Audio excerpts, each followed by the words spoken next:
तो मित्रों तक्षशिला विद्यालय यूट्यूब चैनल में आपनु हार्दिक स्वागत है। तो मित्रों આપણે ધોરણ 10 ની અંદર સામાજિક વિજ્ઞાન વિષયમાં પ્રકરણ નંબર 3 ભારતનો સાંસ્કૃતિક વારસો શિલ્પ અને સ્થાપત્ય, તો એમાં આપણે આગળના જે વિડીયો જોયા ત્યાર પછી હે ભારતની અંદર એટલે કે દક્ષિણ ભારતની દ્રવિડ શૈલી તમે મિત્રો ભણ્યા હો કે ભાઈ 7મા ધોરણની અંદર પણ દક્ષિણ ભારતની દ્રવિડ શૈલીનો ઉલ્લેખ તમારે આવેલો હોય।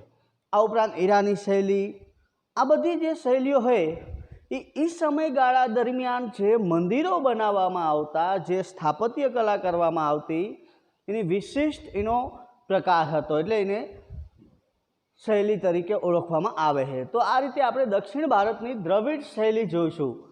तो आपणे जाणीए के मित्रों भारतनी कृष्णा अने गोदावरी नदी, आ बे जे नदी है ए बे नदीनी आसपासना विस्तारोनी अंदर आपणे जोईए तो सातवाहन वंशना जे राजाओ हता ए राजाओ आ समय दरमियान यहाँ शासन करता हता। एम तो आ सातवाहन वंशना ज राजाओ शासन करता था एवं नहीं, पण दक्षिण भारतनी अंदर घणा बधा वंशना राजाओ थई गया।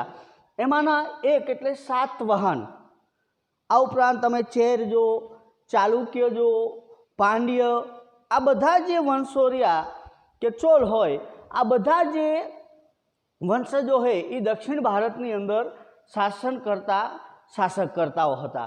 तो एमाना एक एटले सातवाहन वंशना जे राजाओ है इना समयगाळा दरमियान दक्षिण भारतनी अंदर घणा बधा बौद्ध स्तूपो बांधवामां आवेला है।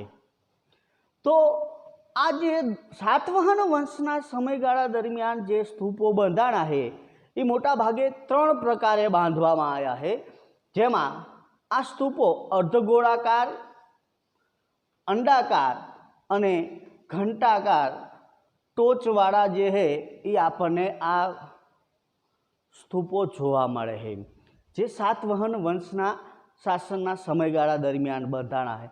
अर्धकार, गोळाकार, अंडाकार अने घंटाकार टोचवाड़ा। तो आमानो एक एटले नागार्जुन कोंडानो स्तूप अने अमरावतीनो स्तूप, आ बे स्तूपो आपणे जोई तो द्रविड़ शैलीना जे स्थापत्य कला है ये द्रविड़ शैलीना सर्वश्रेष्ठ नमूनाओ आपणे एने गणी शकीए। नागार्जुन कोंडानो स्तूप अने अमरावतीनो स्तूप। तो आ उपरांत सातवाहन वंशना राजाओ उपरांत जे चौल वंशना जे शासको है ये शासकोए द्रविड़ कला शैलीनी जे स्थापत्य कला है ये स्थापत्य कला ने उच्च कक्षाए पहोंचाडवानुं कार्य कर्युं है। सात वंशना जे शासको हता सातवाहन वंशना ए लोकोना शासन समयगाळा दरमियान त्यार पछी चौल राज्योनुं एटले के चौल वंशना शासको राजा यहाँ राज्य करवा लाग्या। तो एमने आ द्रविड़ शैलीने आगळ धपावी अने एने श्रेष्ठताना आरे पहोंचाडी। हवे त्यार पछी आपणे जोई तो गुप्तकालीन कला। तो मित्रों आपणे जाणीए के गुप्त कला, गुप्त युग जे है ये गुप्त युग भारतना इतिहासनी अंदर महत्वनो गुप्त युग है। तो गुप्त युगनी शरूआत आपणे जोई तो श्रीगुप्त द्वारा गुप्त युगनी स्थापना थई है। त्यार पछी आपणे जोई तो गुप्त युगमां शिल्प, स्थापत्य, चित्र, नृत्य, संगीत वगैरह जे कलाओ, जे ललित कलाओ, जे स्थापत्यो है आ बधानो श्रेष्ठ विकास थयेलो आपने जोवा मळे है। कारण के गुप्त युग जे है ये गुप्त युगनो जे समयगाळो है ये समयगाळा दरमियान आवा जे स्थापत्यो हता, जे शुं कहेवाय के संगीतना के कलाओना के ललित कलाओना जाणकार हता, ए लोकोने अहींया राज्याश्रय आपवामां आवतो, ए लोकोने अहींया प्रोत्साहन आपवामां आवतुं, एटला माटे ए लोको पोतानी कलाने निखारी शक्या है। तो जेमां आपणे जोईए तो जबलपुर जे नीनावा पासे आपणे जोईए तो जबलपुरनुं पार्वतीनुं मंदिर, પછી ભૂમરા નાગોડાની અંદર આવેલું એનું શિવ મંદિર, એરણ છે મધ્યપ્રદેશમાં આવેલું છે એનું નૃસિંહ મંદિર, પછી અને આપણે ગુજરાતની અંદર જામનગરનું ગોપ મંદિર, તેમજ આ સમયગાળા દરમિયાન આ બધા સ્થાપત્યોની રચના થયેલી છે. કયા? તો ગુપ્ત યુગના. આ ઉપરાંત આપણે મિત્રો જોઈ તો સ્તૂપો, ચૈત્યો, મઠો, વિહારો, ધ્વજો, સ્તંભો વગેરે ગુપ્ત યુગની કલાઓના નમૂનાઓ છે એવું આપણે કહી શકાય. તો આ જે છે એ ગુપ્તકાલીન કલાઓના નમૂના છે. આ ઉપરાંત શિલ્પકલામાં આપણે જોવું હોય તો ગુપ્ત યુગના સમયગાળા દરમિયાન સારનાથની બુદ્ધની પ્રતિમાઓ, પછી મથુરાઓની વિષ્ણુ પ્રતિમા અને મહાવીર સ્વામીની પ્રતિમાઓ પણ ગુપ્ત યુગીન કાલીન સમયગાળા દરમિયાનની આપણને મળી આવી છે. આ ઉપરાંત ઉદયગીરીની ગુફાની વિષ્ણુના વરાહ સ્વરૂપની પ્રતિમા જે પણ આપણને મળી આવી છે. આપણે જાણીએ કે આપણા ગ્રંથો અનુસાર ભગવાન વિષ્ણુના જે અવતારો છે એમાંનું એક અવતાર એટલે વરાહ. આ વરાહ સ્વરૂપની પ્રતિમા ઉદયગીરીની જે ગુફા છે એ ગુફાઓમાંથી મળેલી છે. તો ભારતીય ગુપ્તકાલીન કલા જે છે એ સર્વોત્તમ કલા નમૂનાઓના લીધે ગુપ્ત યુગનો જે સમયગાળો મિત્રો છે એ સમયગાળાને આપણે કલાનો સુવર્ણ યુગ કહી શકાય. જેમ આપણે ગુજરાતની અંદર જોઈ તો સોલંકી યુગ જે છે એ સોલંકી યુગને કલાઓનો સુવર્ણ યુગ કહેવામાં આવે છે. એવી રીતે ભારતની અંદર જોઈ તો ગુપ્ત યુગ જે છે એ ગુપ્ત યુગને કલાનો સુવર્ણ યુગ કહેવામાં આવે છે. ત્યાર પછી મિત્રો આપણે જોઈએ તો ગુફા સ્થાપત્યો, ગુફાઓ. તો ભારત વર્ષના ગુફા સ્થાપત્યો જે છે એ મનુષ્યકૃત સૌંદર્ય ધામો માનવામાં આવે છે. મનુષ્યકૃત એટલે કે માણસ દ્વારા આ ગુફાઓનું નિર્માણ કાર્ય કરવામાં આવ્યું છે અને માણસ દ્વારા આ ગુફાઓનું નિર્માણ કાર્ય કરી અને ગુફાઓની અંદર જે ચિત્રો, જે મૂર્તિઓ, જે સ્થાપત્ય કલાઓનું નિર્માણ કરવામાં આવ્યું છે એના કારણે જે આ ગુફાઓના સૌંદર્યની અંદર વધારો થયો છે. એટલા માટે કહેવામાં આવે છે કે આ મનુષ્યકૃત સૌંદર્ય ધામો ગણાશે. અને મિત્રો આપણે જાણીએ કે હાલની અંદર આપણે જોઈ તો આવા જે ગુફાઓ મળી આવી છે એ ગુફાઓ ઘણી બધી પ્રખ્યાત થઈ છે. જેમાંની આપણે જોઈએ તો ઔરંગાબાદ પાસે આવેલ અજંતા અને ઇલોરાની જે ગુફાઓ છે એ ગુફાઓ વિશ્વ પ્રસિદ્ધ છે. અને મિત્રો આપણે પણ આ ગુફાઓ વિશે સાંભળેલું છે. આ ઉપરાંત મુંબઈ પાસેની એલિફન્ટાની જે ગુફાઓ છે એ ગુફાઓ પણ ખૂબ જ પ્રખ્યાત છે, કારણ કે એને કલા અને સ્થાપત્યની રીતે જોઈ તો એલિફન્ટાની ગુફાઓ પણ પ્રખ્યાત છે. પછી ઓરિસ્સાની અંદર ભુવનેશ્વરની પશ્ચિમ દિશાની અંદર જોઈ તો પશ્ચિમ દિશાની અંદર ઉદયગીરી, ખંડગીરીની જે ગુફાઓ છે એ ગુફાઓ પણ પ્રચલિત છે. એવી જ રીતે મધ્યપ્રદેશની અંદર બાઘની ગુફાઓ આવેલી છે. આ બાઘની ગુફાઓ પણ એ સમયગાળા દરમિયાનની જે ગુફાઓ છે એના માટે થઈ એ પ્રખ્યાત છે. આ ઉપરાંત ગુપ્તકાલીન ગુફા સ્થાપત્યના પ્રસિદ્ધ આ બધા નમૂનાઓ છે. એટલે કે આ ગુપ્તકાલીન જે કલા છે એ ગુપ્તકાલીન સમયગાળા દરમિયાન આ ગુફાઓનું નિર્માણ થયું હશે. તો ગુજરાતમાં આપણે જોઈએ કે મિત્રો આ તો ભારતની વાત થઈ કે આ ભારતના અન્ય રાજ્યોની અંદર આવેલી જે કલા ગુફાઓ છે. હવે ગુજરાતની અંદર આપણે જોઈએ તો ગુજરાતમાં ખંભાલીડા ગોંડલથી ની અંદર આવેલું આ ગામ છે અને ગોંડલ જે છે અહીંયાથી આપણે ખંભાલીડા જઈ તો અહીંયા પણ આવા ગુફા સ્થાપત્યો મળે છે. એવી જ રીતે ઢાંક, તો ઢાંક જે છે એ રાજકોટની અંદર આવેલું સ્થળ છે. તો ઢાંકની અંદર પણ આવા ગુફા સ્થાપત્યો મળે છે. તો એમાં મિત્રો આપણું જુનાગઢ, તો આ જુનાગઢ ખાતે 3 ગુફા સમૂહો આવેલા છે. કેટલા? 3 ગુફા સમૂહો. આ ઉપરાંત તળાજા, સાણા વગેરે સ્થળોએ ગુફાઓ આપણને મળી આવી છે. અને આપણા પુરાતત્વ વિભાગ દ્વારા આ ગુફાઓને નુકસાન ન પહોંચે એટલા માટે એને રક્ષણ પણ આપવામાં આવેલું છે, એટલે એને પુરાતત્વ વિભાગની અંદર મૂકેલી છે। તો આ ઉપરાંત આપણે જોઈ તો અશોકના ગુફાલેખો આપણે જોવા હોય તો ગયાથી 16 માઇલ દૂર આવેલા બર્બરની જે પહાડી વિસ્તાર છે એ પહાડીની અંદર 3 ગુફાઓના દિવાલો ઉપર આ અશોકના ગુફાલેખો કોતરવામાં આવેલા છે। અને મિત્રો આ ગુફાલેખો જે અશોકના છે એની અંદર સમ્રાટ અશોક દ્વારા જે પણ દાન કાર્ય કરવામાં આવ્યું છે એ દાન કાર્યનો આ શું કહેવાય કે ગુફાલેખોની અંદર એની નોંધ કરવામાં આવી છે। આ ઉપરાંત અન્ય જે આ ગુફાઓ ઘણી બધી મળી આવી છે। હવે મિત્રો બિહારની અંદર જે છે એ બિહારની અંદરથી પણ આવી ગુફાઓ મળી આવી છે, સીતા ગુફા વગેરે।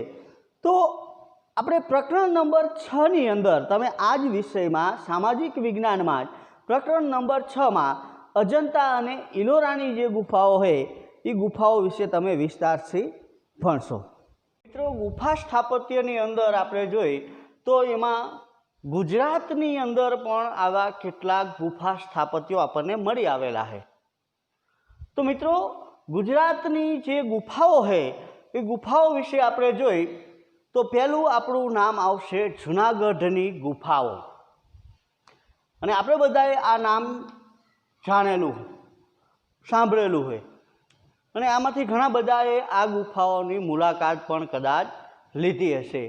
તો જૂનાગઢની અંદર જે ગુફાઓ છે એ ગુફાઓને 3 સમૂહમાં વહેંચવામાં આવેલ છે, એટલે કે જૂનાગઢની અંદર 3 સમૂહમાં આ ગુફાઓ આવેલી છે। એમાંની એક આપણે ગુફાઓ જોઈ હોય તો એ છે બાવા પ્યારાનો ગુફા સમૂહ। તો આ જે ગુફાઓ બાવા પ્યારાનો ગુફા સમૂહ જે છે એ બાવા પ્યારાના મઠ પાસે તમે કદાચ જોયો હશે મિત્રો, ત્યાં ક્યારેક તમે પર્યટનમાં કે ફરવા ગયા હશો તો કદાચ જોયો હશે। તો બાવા પ્યારાના મઠ પાસે આ બાવા પ્યારાનો ગુફા સમૂહ જે છે એ આવેલો હોય।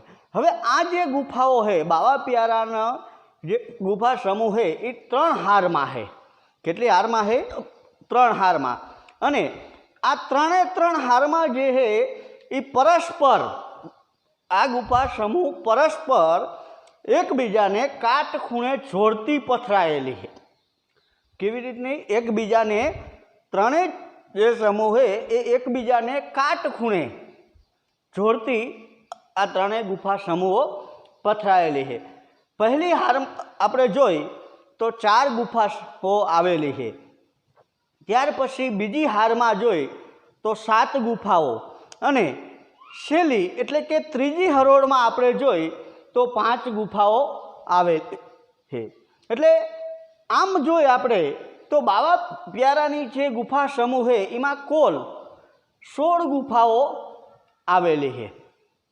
અને આ ગુફાઓનું જે નિર્માણ કાર્ય છે એ નિર્માણ કાર્ય ઈસવીસનનો આરંભનો જે સમયગાળો છે એટલે કે પહેલી સદી દરમિયાન આ બાવા પ્યારાના ગુફા સમૂહનું નિર્માણ થયું હોવાની શક્યતા છે। હવે ઈસવીસનની આરંભ સમયગાળા દરમિયાન તમે જુઓ તો અત્યારે આપણે બધા અંગ્રેજી મુજબ એટલે કે ઈસવીસન પ્રમાણે આપણે વર્ષ બદલતા હોઈએ, જેમાં ઈસવીસન 2020 હાલનું હોય। પણ આ સમયગાળો કેવી રીતે નક્કી થાય? તો ઈસવીસન એટલે કે ઈસુ ખ્રિસ્તનો જે જન્મ સમયગાળો છે, ઈસુ ખ્રિસ્તનો જે સમયગાળો હતો એના સમયગાળાથી આ ઈસવીસનની શરૂઆત થઈ છે। એવી જ રીતે આપણે ભારતમાં જોઈએ તો વિક્રમ સંવત છે કે રાજા વિક્રમના સમયગાળા દરમિયાન આ વિક્રમ સંવતની શરૂઆત થઈ છે।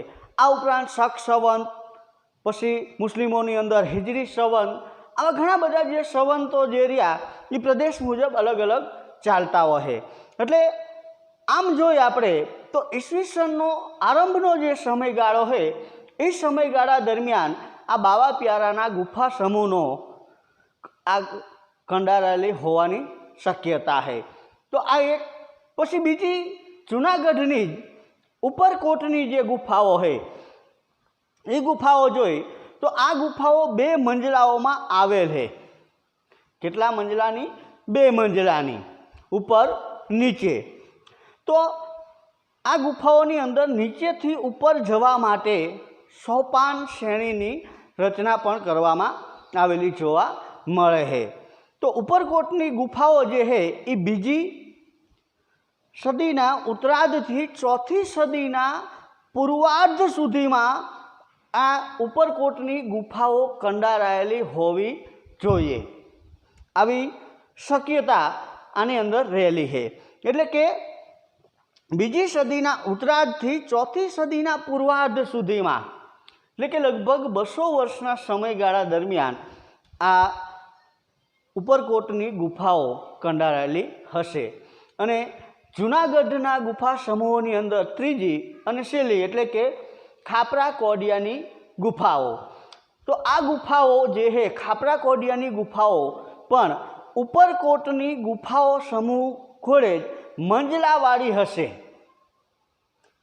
આવું આપણે કઈ રીતે કહી શકીએ મિત્રો?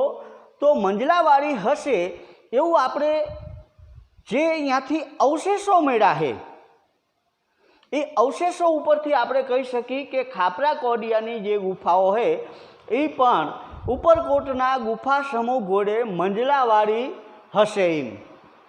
તો આ ગુફાઓને આપણે જોઈએ તો કાળક્રમે કોઈ ઘટનાક્રમ ઘટ્યો હશે, કોઈ કુદરતી ઘટનાના કારણે આ ગુફા સમૂહને નુકસાન થયેલું છે।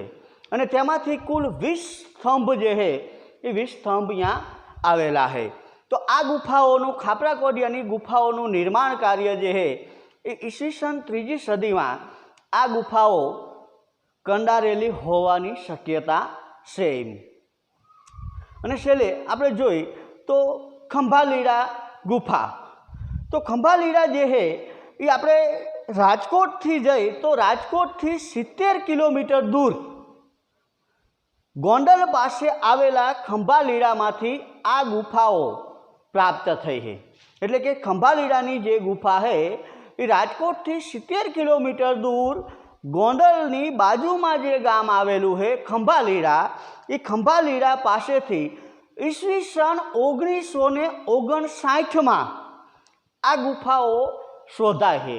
એટલે કે ઈસવીસન 1959ની અંદર પુરાતત્વ વિભાગ દ્વારા તેની માહિતી મળેલી છે।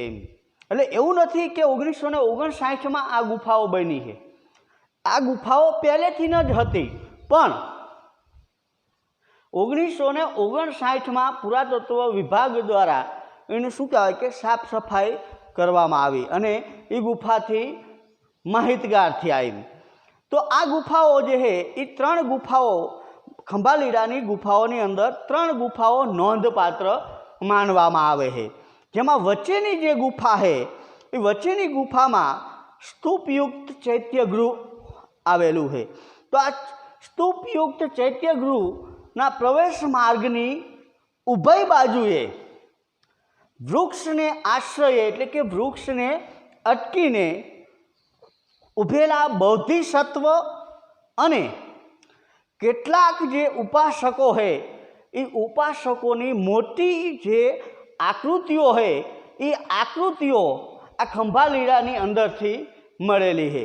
હવે આ આકૃતિઓ જે છે એ મિત્રો ઈસવીસન 2જી અથવા તો 3જી સદીની હોવાનું માનવામાં આવે છે।